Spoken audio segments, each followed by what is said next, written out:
సంవత్సరం ఆగస్టు 1న ఒక నల్ల చట్టంలాగా ఒక నల్ల జడ్జిమెంట్ వచ్చింది.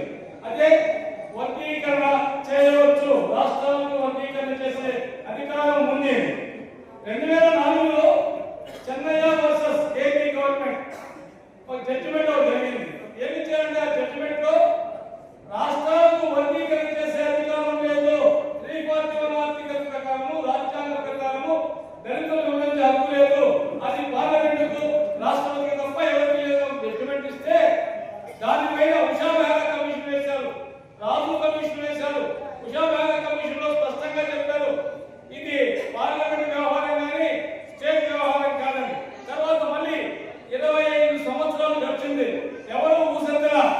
సాధారణంగా దళితులు కలిసిమెలిసి పనిచేస్తున్నారు. ఈలోగా మోడీ అనే ఒక మనువాది ప్రధానమంత్రి ఆయన వచ్చిన తర్వాత కెలుగుతున్నాడు. ఎందుకంటే ఐకమత్యంగా ఉంటే దళితులు కానీ 15 వర్గాల ఐకమత్యంగా ఉంటే వాడి ఆట చెల్లదు, మనువాదం వీలు పడదు, రాజ్యాంగం అనేది అమలవుతుంది. అందుకని వాళ్ళు ఏం చేశారంటే మందకృష్ణ యొక్క బ్రోకర్ గారిని తీసుకెళ్లి పెంచి పోషించి మరి గత హైదరాబాద్ లో మీటింగ్ పెట్టించి బీజేపీ వాళ్ళే మీటింగ్ పెట్టించి బీజేపీ అధినేతగా ఆ సభలో మేరా భై మందకృష్ణ హై అని చెప్పి ఆయనకు నేను చేస్తానని చెప్పాడు. పార్లమెంట్ సమావేశాలు పార్లమెంట్ సమావేశంలో పిలిపెట్ట ఆయనకు దమ్ము లేదు. ఎందుకంటే ఉత్తర భారతదేశం నుండి మెహబూ చమర్లు అక్కడంటే మానవులందరూ కూడా గొంతు పట్టుకుంటారు మోడీకి, కాబట్టి అక్కడ పెట్ట. మన తర్వాత మన పంజాబ్ వర్సెస్ స్టేట్ గవర్నమెంట్ వస్తే ఆ ఇష్యూలో ఇంప్లీట్ చేశారు మందకృష్ణ. దాంట్లో ఇచ్చిన చంద్రచూడ మనవాది ఆయన ఇచ్చిన గవాయిన మనవాది కూడా ఇచ్చిన జడ్జిమెంట్ ఏమంటే ఇంపీరియల్ డేటా తీసుకొని రాష్ట్రాలు వర్గీకరణ చేయవచ్చు అని మీ ఇష్టం అని చెప్పాడు. అయితే ఆ స్టేట్ జడ్జిమెంట్ కిందికి రాకనే పూర్తిగా రాకనే రేవంత్ రెడ్డి ప్రధాని కొట్టాడు చంద్రబాబు శిష్యుడు కాబట్టి. చంద్రబాబు నేను చేస్తానని పెద్దవాణి అని చెప్పాడు. అసలు ఏంటిది, ఏం జరుగుతుంది ఈ దేశంలో? రాష్ట్రంలో మానవాదికి దిక్కు లేదా? ఐకమత్యంగా ఉంటే మనకు తెలుసు. చుట్టూరు కారంలో మాదిరిపోయిన ఆ కారంలో మాదిరిపోయిన దాడి జరిగి నడికితే కట్టే ఆ రోజు ఏ మందకృష్ణ లేడు, ఆ రోజు ఏ సత్యమూర్తి లేడు, ఆ రోజు మారడే మా దళిత మహాస్వామి పేరుతో ఉన్నాడు మన ప్రభాకర్ గారు, పద్మారావు అట్లాగే తారక గారు ముందు నిలబడి నడుము బిగించి ఢిల్లీ నుంచి ఢిల్లీ వరకు ఉద్యోగం చేశారు. ఉద్యోగం చేసే వచ్చింది, ప్రత్యేక కోర్టు వచ్చాయి. ఇవి సాధించింది పోరాటం వల్లే. మాది గంటలో మన మహానాడు కాదు, దళితుల యొక్క ఐక్యత సాధించారు. అయితే ఈ కుటుంబంగా వచ్చిన తర్వాత ఆయన ఏదైతే చేయాలనుకున్నాడో అది చేయడానికి పూర్తిగా మందకృష్ణకు పెంచి పోషించాడు. మొన్న మీటింగ్ లో హిందూ పనులు చెప్పాడు చంద్రబాబు సింగ్లా ఒకటి చెప్పాడు. ఏం చెప్పాడంటే వర్గీకరణ చేశాడు. ఎందుకు చేశాడంటే దళితులంతా ఒకరిగా ఉంటే వాళ్ళ ఓట్లంతా కూడా కాంగ్రెస్ పడుతున్నాయి. వీళ్ళ ఓట్లు వీళ్ళ పరికాల వీళ్ళకి పోలీసు కాల, అందుకని వీళ్ళు విభజించాలని చెప్పేసి చంద్రబాబు నాయుడు కుట్రలన్నీ మందకృష్ణ పెంచి పోషించి ₹1,00,000 ఇచ్చి వాళ్ళ కోసం గోడ మీద రాయించాడు. గోడ మీద ఏం రాయించాడు? నాకు పోతా ఉంటే వదిలేయండి, మాలో కనిపిస్తే చంపేయండి అన్నాడు. ఎంత దుర్మార్గం అండి! కారం చేయడం నీ వాళ్ళు చంపేస్తే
ముందుకెళ్తా ఉంటే దాదాపు ఇప్పటివరకు కూటమి ప్రభుత్వం వచ్చిన తర్వాత మనం జగన్మోహన్ రెడ్డి పథకాలంతా రద్దు చేశాడు, 24 పథకాలు రద్దు చేశాడు, మరి దండ వ్యతిరేకం చెప్పేసి ఈ పొట్టుగానికి ఓటేసి గెలిపిస్తే వీడేం చేశాడంటే మొత్తంగా వర్గీకరణ చేయడం. అంతేకాకుండా కూటమి పాలన వచ్చిన తర్వాత 27,000 మంది మహిళలపైన అత్యాచారాలు జరిగాయి. అది నేను ఇచ్చింది కాదు, ప్రభుత్వం ఇచ్చిన లెక్కలు. రిజిస్టర్ కాంగ్రెస్ ఎన్ని ఉన్నాయో సాంఘిక వేషం చేస్తున్నారు. జనసేన నాయకుడు ఉన్నాడు పవన్ కళ్యాణ్, ఆయన చెప్తాడు ఎక్కడైనా అత్యాచారం జరిగితే మేము నిద్రపోం, అక్కడ గంటగా ఉంటామన్నాడు. ఆయన సొంత ఊళ్ళోనే కరెంటు పట్టుకొని చనిపోతే దళితుడు దానికోసం ఉద్యమిస్తే వాళ్ళను ఆ గ్రామంలో ఉండి కాపులు బలిలు సాంఘిక వేషం చేశారు. అది ఆయన పట్ల సనాతన ధర్మంపై ప్రచారం చేస్తున్నారు. సనాతన ధర్మం ఏమిటంటే సనాతన ధర్మం మానవ మానవులు బానిసలుగా ఉండాలా, దేవదాసులుగా ఉండాలా, పశువులుగా ఉండాలా, అంటరాంతరంగా ఉండాలా, గుడికి బడికి దూరంగా ఉండాలా, అక్కడ వాళ్ళు మాత్రమే రాజ్యమే రాదు, చదువుకు దూరంగా ఉండాలి, మహిళలు చదవక్కర్లేదు. జ్యోతిరావు ఫులే బ్రహ్మాండంగా ఉద్యోగం తీసుకొచ్చి మహిళలకు చదువు చెప్పిస్తే డాక్టర్ బాబాసాహెబ్ అంబేద్కర్ రాజ్యాంగాన్ని రాసి 2 సంవత్సరాల 11 నెలల 18 రోజులు రాసి ఆ మహిళలకు హక్కులు కల్పించి విద్యా హక్కు, ఉద్యోగ హక్కు, ప్రసూతి సెలవులు, రిజర్వేషన్లు, ఎల్ఐసి ఇవన్నీ ఉపాధి కల్పించే ప్రభుత్వం యొక్క ఆస్తులు ప్రజాప్రతినిధులు రాస్తే దీన్ని తిరగరాయడానికి వాళ్ళ ఆరోపణ చేస్తున్నారు. అంతేకాకుండా మన పైన ఎంత దాడి జరుగుతుందంటే మనం చూసాము. తెనాలిలో దళిత యువకులు ముస్లిం యువకులు కలిస్తే ఉండే వాళ్ళని పడదోసి ఒక సిఐ కాలు ఎదురుపై కాలు పెట్టి పుట్టుకాలు పెట్టి తొక్కి ఒకరు మాత్రం పోలీసులు కొడుతూ ఉంటే దాన్ని అంటుంది ఆమె అనుకుంటా, ఆమె హోమ్ మినిస్టర్ ఏమంటుందంటే వాళ్ళు బంగారు గ్యాంగ్ అంటే బంగారు గ్యాంగ్ కొట్టచ్చునా, కొట్టేది కాబట్టి వదిలించారు. ఈరోజు రాజ్యాంగం లేదా, కోర్టు లేవా? ఇవాళ ఎంత దారుణంగా ఉందంటే వాళ్ళు ఇక్కడ రోజుకు 30 వాటర్ బాటిల్ లిక్కర్లు తయారు చేస్తున్నారు తెలుగుదేశం నాయకులు. అంతేకాకుండా కిడ్నీలు మరణపల్లిలోనే దుర్గంజంలో లిక్కర్ స్కామ్ బయటపడితే మరి ఇక్కడ మరణపల్లిలో కిడ్నీ స్కామ్ బయటపడింది. కిడ్నీలో ఉంటున్నారు తెలుగుదేశం హాస్పిటల్ సప్లై చేస్తున్న పరిస్థితి ఇవాళ మనం చూస్తున్నాం.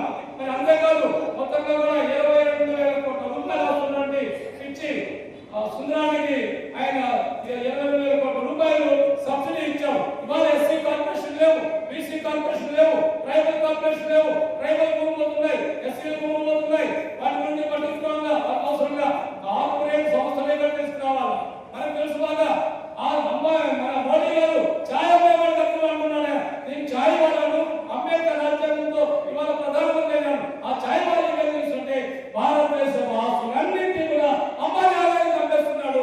మనం రోడ్లు ఎల్లబెట్టుకొని చూస్తున్న పరిస్థితి ఉంది. పార్లమెంట్ లో చూస్తే భయంకరంగా వెళ్తున్నాడు ఆయన మోడీని, అమిత్ షాని. మరి అట్లాగే ఇక్కడ ఈ రాష్ట్రం చూస్తే 17 మెడికల్ కాలేజీలు ప్రభుత్వం చేస్తే ఆ మెడికల్ కాలేజీల టీపీపీ పేరుతో మొత్తం కూడా ప్రైవేట్ పనులు చేసి లబ్ధి పొందుతున్నాడు చంద్రబాబు. 1,000 కోట్ల రూపాయలు పెట్టి వాళ్ళు బిల్డింగ్లు పెట్టారు.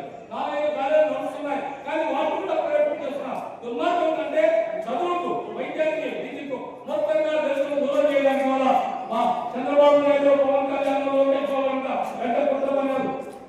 ఈ కుట్రను మన